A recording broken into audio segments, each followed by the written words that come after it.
One thing I think we all know is that one organism invariably eats another in order to survive. They need the energy that that other organism provides in order to survive and perform life's functions. But exactly how much energy is transferred from one organism to the next? Well, that's something that I think we need to discuss. First off, if you want to think about it, I have about 1,000 M&Ms here. 1,000 M&Ms that is representative of energy for this particular leaf. Now, it's important to remember that this leaf gains energy. All that energy comes from the sun, right? So the leaf is considered the producer or autotroph in this particular food chain where we have the leaf, the worm, the cardinal, and the cat.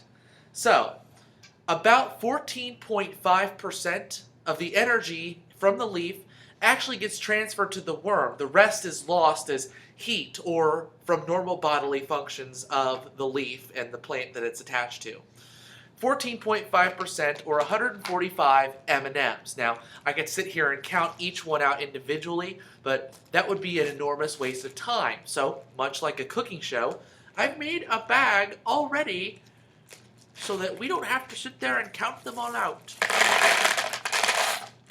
So 145 gets transferred. This much energy is lost to the environment. All of this energy is lost. All right, keep that in mind as we go through this.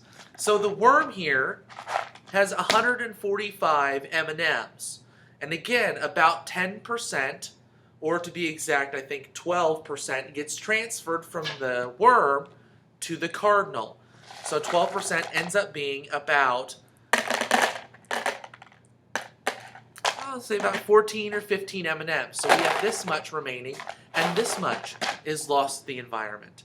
Lastly, from the cardinal to the cat, and again, about 8 or 9% of the energy gets transferred. So again, you take the average of all of these, it's about 10%. And that's where we get the 10% rule from, is that 10% gets transferred from one organism to the next. So 1 M&M gets transferred to the cat.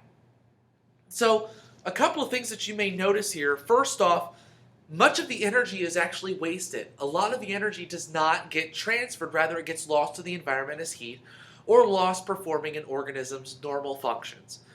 Another thing you may notice is that you really wonder if a cat could live off of just 1 unit of energy here when the leaf has nearly 1,000 units of energy to begin with. And you have to really think of this in terms of a pyramid, right? Remember, there are hundreds of thousands of leaves that provide sustenance for just 1 cat. And you have 100,000 leaves that provide sustenance for 10,000 worms, which provides sustenance for 100 cardinals, which maybe provides sustenance for 4 or 5 cats. So 100,000 leaves provides enough energy for 4 or 5 cats to survive.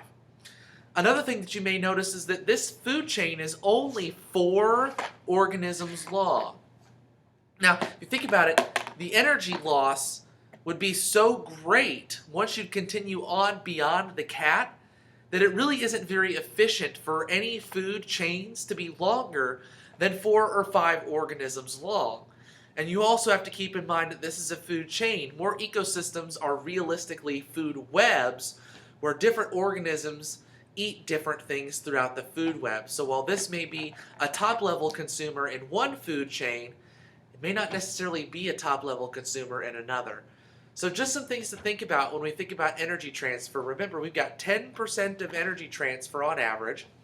We start off with our producer, which gets its energy from the sun. We move to our primary consumer, which about 10% of the energy is transferred. Then to our secondary consumer. And finally, our tertiary or top-level consumer, which gets a mere 0.1% of the original amount. Just some things to think about when you want to think about energy transfer between organisms.